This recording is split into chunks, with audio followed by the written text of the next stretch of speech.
30 хоногийн дотор эцэслэн шийдвэрлэх ийм хуулийн хугацаатай байдаг, бүртгэлийн хугацаатай байдаг. Тэгээ энэ хугацаанд дотор иргэний зориг ногоо намын 13 дугаар их хурлаас баталсан намын дүрм шинжилсэн найруулгыг бүртгэх асуудлыг дээж өгч шийднэ гэж ингэж ойлгож байна. Иргэний зориг ногоо намын дүрм бол туйлаас ардчилсан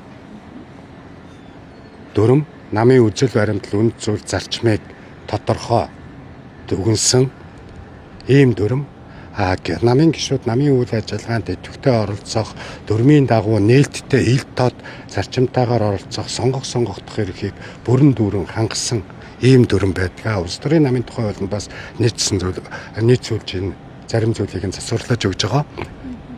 Сая дээж өгөхөөс бидний дүрмийг иргэний зориг ногоо намын дүрмийг буцаахтаа 3 зүйл дээр зөрчил байна гэж үзэж буцаасан. Бид нар 3 сарын 2-нд дээж өгөхөөс одоо тогтоолыг гардаж авсан, алавдсан тогтоолыг гардаж авсан. Гэхэд 3 сарын 9-ний дотор намын их хурлыг хийх ямар ч боломжгүй. Энэ тохиолдолд бол процессын дүрмээ зөрчсөн буюу хууль бус зүгээр хүмүүс цуглуулсан дүр үзүүлсэн зүйл болж байна л гэж ингэж ойлгож байна. Тийм болохоор энэ удаа бол бидний дүрм процессыг маш их хянаж яг дүрмийн дагуу процессын дагуу явсан, гишүүдийн эрхийг хөндөөгүй, дээрээс нь нээлттэй тод зарчмаар хуралдсан, дээж өгөхөөс зөрчилтэй гэж үзсэн асуудлуудыг хэрхэн засахыг бол хууль зүйн хүрээнд нийтдээ 20-30 орчим хуульчид 4-5 тусдаа хуулийн ферм давхар ингэж хянаж, дээрээс нь намын хуульч одоо эрх зүйч мэргэжилтэй хүмүүс ингэж хамтарч ажиллаж энэ дүрмийг бүтээсэн.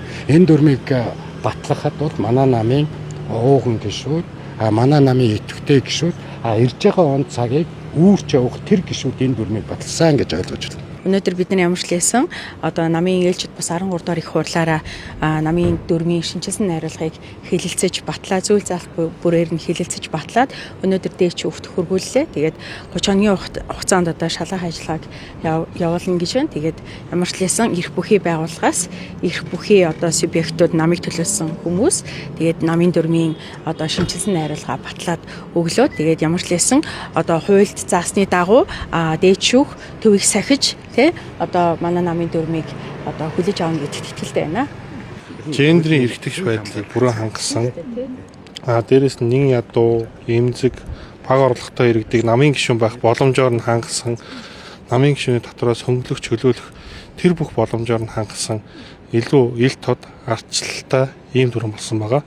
Дээрээс нь намын их хурлыг зарлах процессын хувьд бол яг улс төрийн намын тухай хуулийн заасны дагуу процессыг бүрэн хангасан. Дээрээс нь улс төрийн намын тухай хуулийн заасан удирдах дээд байгууллага буюу их хурл, төлөөллийн төв байгууллага буюу үндэсний зөвлөлт хороо, гүйцэтгэх төв байгууллага, намын хяналтын байгууллага дүрмийн хороо энэ бүх байгууллагуудыг байгуулахдаа нууцаар санал хураахын арчлалыг нь бол бүрэн хангаж улсын дээч өгөхөд дүрмээ өнөөдөр өргөж өгөөд сая гарч ирлээ.